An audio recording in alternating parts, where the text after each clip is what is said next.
নমস্কার, দেখছেন talk to Bangla. আমি অভিষেক। এই মুহূর্তে একটা আলোচনা নিয়ে আপনাদের সামনে এসেছি এবং সেই আলোচনাটা হচ্ছে যে গত 12 বছর ধরে মোদী সরকার সম্পূর্ণ দেশ চালাচ্ছে এবং তাদের সরকার চালাচ্ছে, কিন্তু এই মুহূর্তে যে প্ল্যানটা নিয়ে তারা এগোচ্ছে সেই প্ল্যানটা কিন্তু সর্ববৃহৎ একটা প্ল্যান এবং অপারেশন বলা যেতে পারে।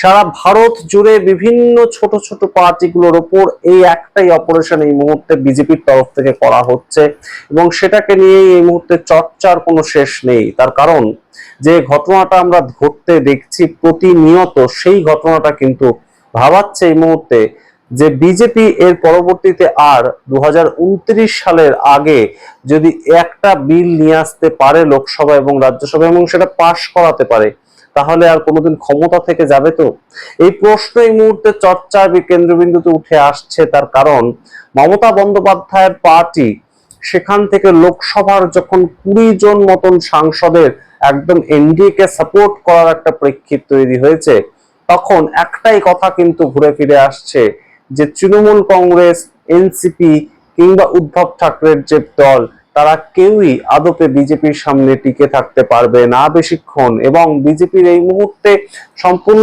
জায়গাটা কি দরকার, তাদের এই ছোটখাটো পার্টিগুলোকে তো হারিয়ে দিলেই হলো, কিন্তু কেন তারা ভাঙতে চাইছে, কেন তারা সম্পূর্ণ সংখ্যা তাদের বাড়াতে চাইছে? তাদেরই তো সরকার চলছে, 272 হচ্ছে ম্যাজিক ফিগার, কিন্তু তাদেরই যখন সরকার চলছে কেন তারা আরো সাংসদ জোটাতে চাইছে নিজেদের সঙ্গে? এই প্রশ্ন এই মুহূর্তে উত্থাপিত হচ্ছে। এবং অবশ্যই ভূপেন্দ্র যাদব কেন্দ্রীয় মন্ত্রী, তার বাড়িতে শুভেন্দু অধিকারী পশ্চিমবঙ্গের মুখ্যমন্ত্রী যাচ্ছেন এবং তাদের উপস্থিতিতে তৃণমূল সাংসদরা বৈঠক করছেন, এনডিএ তে যুক্ত হবেন তেমন ইচ্ছা প্রকাশ করছেন। এটা তো সম্পূর্ণটাই কাকতা দিয়ে হতে পারে না। তো সেই জায়গা থেকে কেন এই মুহূর্তে এই ধরনের ডেসপারেটনেস বিজেপির, সেটা একটু অঙ্কের হিসেবে আপনাদেরকে বোঝাবো। এবং ডিলিমিটেশন বিল সেটাই বা কি, সেটা কার্যকর যদি হয় তাহলে কার কতটা লাভ হবে সেই সম্বন্ধে আলোচনা করব। শেষ পর্যন্ত দেখুন, এই ভিডিও অত্যন্ত ইনফরমেটিভ ভিডিও আপনাদের সামনে প্রস্তুত করছি। এবং অবশ্যই সম্পূর্ণ রাজনীতির যে মানচিত্রটা এই মুহূর্তে বদলাচ্ছে প্রতিনিয়ত, সেটার পেছনে আসল কারণ সেটা নিয়ে আলোচনা করব। তাই শেষ অবধি দেখুন এবং অবশ্যই তার আগে টক টু বাংলা ইউটিউব চ্যানেলটিকে সাবস্ক্রাইব করে দিন। আপনাদের জানাই এই মুহূর্তে লোকসভায় টোটাল ভারতবর্ষে সিট রয়েছে 543টা, 543, এবং সেইটা বাড়ানোর এই মুহূর্তে একটা প্রেক্ষিত বিজেপি খুঁজছে, বহুদিন ধরেই সেটা খুঁজছে এবং সেটা সম্পূর্ণ বাড়াতে পারবে তারা। সেটা তারা করার চেষ্টা করছে। 800-র বেশি সিট তারা করতে চাইছে লোকসভাতে, অর্থাৎ 800 জন এমপি সারা দেশ থেকে আসবেন।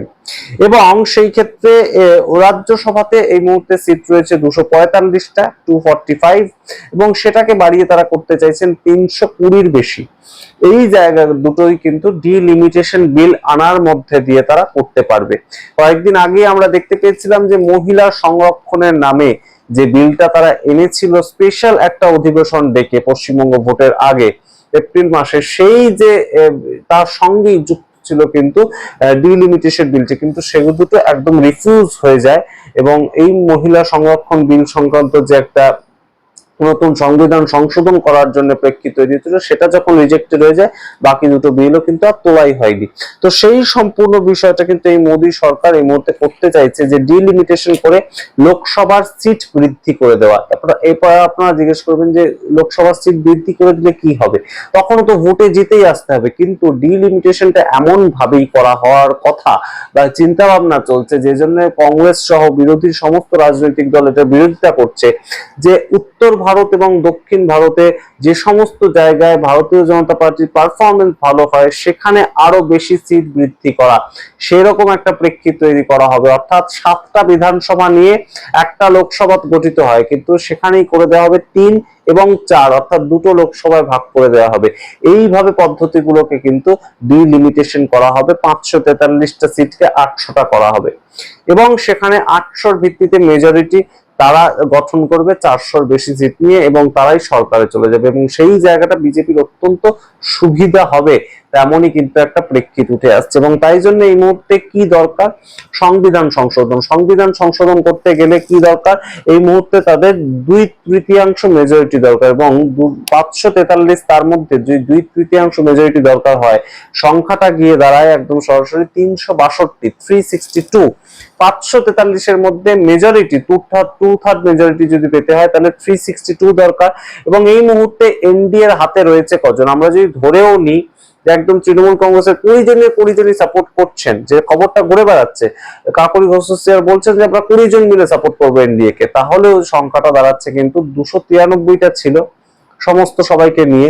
এবং তার পরবর্তীতে এই মুহূর্তে 20 জন অ্যাড হচ্ছে সংখ্যাটা 313, কিন্তু দরকার 2/3 অর্থাৎ 362। সুতরাং একটা তফাৎ থাকছে কত সংখ্যার, 69খানা সিট।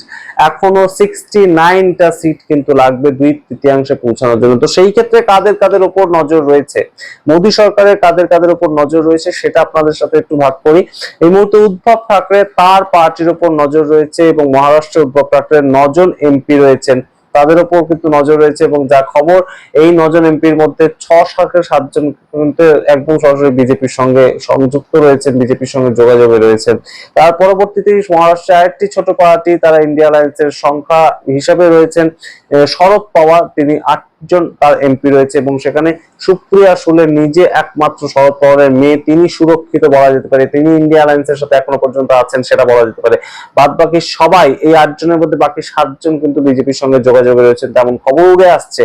তার সঙ্গে এই মুহূর্তে ঝাড়খণ্ড মুক্তি মোর্চা, তাদেরও 3 জন সাংসদ রয়েছে, এবং সেই হেমন্ত সোরেনের পার্টির 3 জন সাংসদও কিন্তু রীতিমতন বিজেপিতে যে কোনো সময় যুক্ত হয়ে যেতে পারেন। অর্থাৎ কোথাও গিয়ে এই সমস্ত ছোট ছোট যে আঞ্চলিক পার্টিগুলো, সেগুলোকে নিজের দিকে আনতে যদি পারে, তাহলে কিন্তু এই মুহূর্তে বিজেপি আরো 20খানা সিট বৃদ্ধি করতে পারবে, অর্থাৎ 333 হবে সংখ্যাটা। কিন্তু তারপরেও বেশ কিছু সংখ্যার দূরত্ব থাকবে, এবং সেই ক্ষেত্রে এই মুহূর্তে সবচেয়ে সুবর্ণ সুযোগটা যদি কেউ করে দিয়ে থাকে, তাহলে সেটাই কিন্তু ডিএমকে। আপনারা জানেন যে ডিএমকে এই মুহূর্তে ইন্ডিয়া অ্যালায়েন্সের বৈঠকে আসছে না, এবং তারা ঘোষণা করেছে যে আমরা অ্যান্টি বিজেপি অ্যান্টি কংগ্রেস একটা জোট তৈরি করব। এবং অ্যান্টি বিজেপি অ্যান্টি কংগ্রেস জোট যদি তারা তৈরি করে, তাহলে সেই ক্ষেত্রে সুবিধাটা কার হবে আপনারা বলুন তো।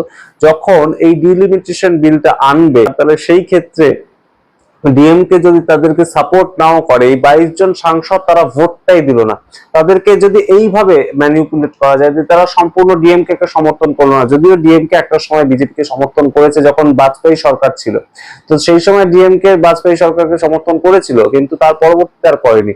তো সেই জায়গাটা এই মুহূর্তে হয়তো মোদী সরকারকে সরাসরি সমর্থন করলো না, এনডিএ কে সরাসরি সমর্থন করলো না, কিন্তু সেই জায়গা থেকে তারা ভোটটাও দিল না, এরকম প্রেক্ষিত তৈরি করা যায়, তাহলেও সেই ক্ষেত্রে কিন্তু সরাসরি এই ডিলিমিটেশন বিলটা পাস করাতে গিয়ে মোদী সরকার কিংবা বিজেপিরই সুবিধা হবে। এবং সেই সামগ্রিক খেলাটা কিন্তু এই মুহূর্তে একটা বড় সড়ো একটা প্রেক্ষিত তৈরি করে মোদী সরকার এগোচ্ছে, বা বিজেপি এগোচ্ছে বলা যেতে পারে।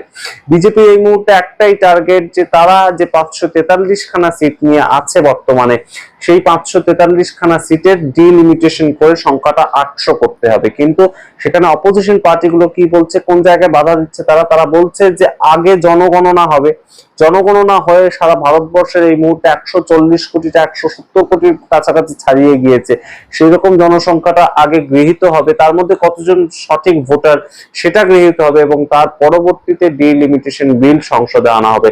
কিন্তু মোদী সরকার এখনই চাইছে যে আগে ডিলিমিটেশনটা হবে, তার পরবর্তীতে জনগণনা হবে, ইত্যাদি পরবর্তী স্টেজগুলো হবে। কিন্তু এখানেই মূল কনফ্লিক্টটা, অর্থাৎ 2/3 সেই সিটটা যদি তারা একদম দখল করে ফেলতে পারে, 362 জন এমপি যদি নিজেদের দিকে আনতে পারে, তাহলে 2029-এর ভোটের আগেই তাদের জয় কোথাও গিয়ে বকলমে নিশ্চিত করে ফেলবে। এটা যেমন ঠিক তেমন ভাবেই 2029 কেন, তারপর 2034, 2039 কোনোটাই কি আর কোনো সমস্যা তৈরি হবে বিজেপির কাছে? মোদী হয়তো ততদিনে থাকবেন না, প্রধানমন্ত্রী হওয়ার মতন তার শারীরিক কন্ডিশন থাকবেন না, কিন্তু অবশ্যই তার পরবর্তীতে 2039 যখন সময়টা আসবে, তখনও কি আর এই ডিলিমিটেশনটা হয়ে গেলে মোদী সরকার, তার পরবর্তী উত্তরাধিকারী যে সরকার থাকবে বিজেপি, তারা পড়বে?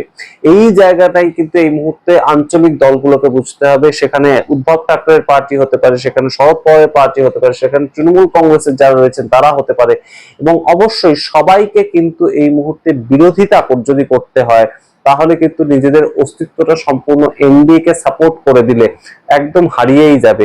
এবং এই মুহূর্তে এই যে তৃণমূল কংগ্রেসের 20 জন এমপি তারা যে একদম এনডিএ কে সমর্থন করছেন, তারা পরবর্তীতে কি আর নিজেরা এই ব্লকটা থেকে একদম সরাসরি টিকিটটা তৈরি করতে পারবেন?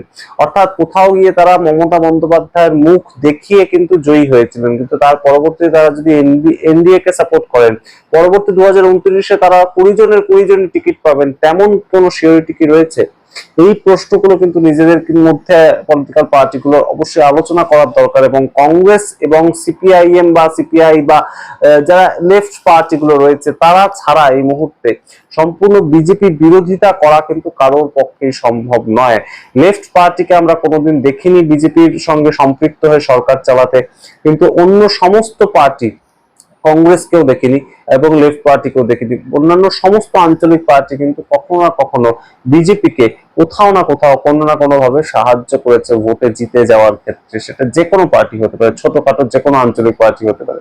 তো সেই জায়গাটাই কিন্তু এই মুহূর্তে ভাববার সময় এসেছে যে যদি বিরোধীরা সঠিকভাবে করতে না পারে, তারা যদি তাদের অস্তিত্বটা সম্পূর্ণ এনডিএ এর মধ্যে সম্পৃক্ত করে দেয়, তাহলে কিন্তু অবশ্যই বিরোধীদের পরিসর শুধু ছোট হয়ে আসবে তাই নয়, বিরোধী বলে শেষ পর্যন্ত ভারতবর্ষে আর কিছু থাকবে কিনা এইটা নিয়েই প্রশ্ন উঠছে এই মুহূর্তে। তাই জন্য এই ডেসপারেট টেস্টটা কিন্তু বিজেপি কন্টিনিউয়াসলি চালাচ্ছে। 2024-এর পর থেকে বিভিন্ন পার্টির মধ্যে থেকে বিভিন্ন মানুষজনকে তারা নিয়ে আসার চেষ্টা করেছে, সেটা পারেনি, কিন্তু ফাইনালি পশ্চিমবঙ্গ দখল করার পর এই সম্পূর্ণ অপারেশন লোটাস সেটা কিন্তু 20 জন এমপির ওপর মূলত লোকসভায় তারা কিন্তু সফলতার সঙ্গে সাফল্যমণ্ডিত করলো। কারণ রাজ্যসভা নিয়ে খুব একটা বেশি চাপ নেই, তার কারণ রাজ্যসভাতে যে সংখ্যাগরিষ্ঠতা 2/3 সেটা পৌঁছাতে গেলে মাত্র আর বিজেপির কয়েকজন মাত্র সাংসদ লাগবে। রিসেন্টলি 7 জনকে নিয়ে এসেছে আম আদমি পার্টির থেকে, 148-এ তারা দাঁড়িয়ে আছে, 162 সংখ্যাটা লাগবে, 245-এর মধ্যে 2/3 162। তো সেই জায়গাটা যদি করতে পারে বিজেপি, একদম রাজ্যসভাটা খুব সহজেই করে ফেলবে। কিন্তু লোকসভার ক্ষেত্রে এখনো সংখ্যাটা অনেকটাই, যেহেতু 69 জনকে আনতে হবে নিজেদের দিকে, সেটা 3 বছরে বিজেপি কিভাবে কোন কোন স্টেপে এগোয় আমরা লক্ষ্য রাখবো। কিন্তু এই মুহূর্তে গুরুত্বপূর্ণ একটা প্রেক্ষাপট অপারেশন লোটাস, এটা কিন্তু এই মুহূর্তে শুধুমাত্র পশ্চিমবঙ্গের ক্ষেত্রে নয়, সেটা ভারত জুড়ে বিভিন্ন ছোটখাটো পার্টির উপর কিন্তু অ্যাপ্লাই হবে। সেরকমই কিন্তু এই মুহূর্তে একটা গুরুত্বপূর্ণ খবর, গুরুত্বপূর্ণ চর্চা উঠে আসছে। আপনারা সামগ্রিক রিপোর্টের ভিত্তিতে কি মনে করেন অবশ্যই কমেন্ট বক্সে কমেন্ট করুন। দেখতে থাকুন টক টু বাংলা, অবশ্যই টক টু বাংলা ইউটিউব চ্যানেলকে সাবস্ক্রাইব করতে ভুলবেন না। এই ভিডিও ভালো লাগলে, ইনফরমেটিভ লাগলে অবশ্যই শেয়ার করতে পারেন আপনাদের সোশ্যাল হ্যান্ডেলে, যাতে সবাই এই আলোচনার মধ্যে আসতে পারে। ধন্যবাদ।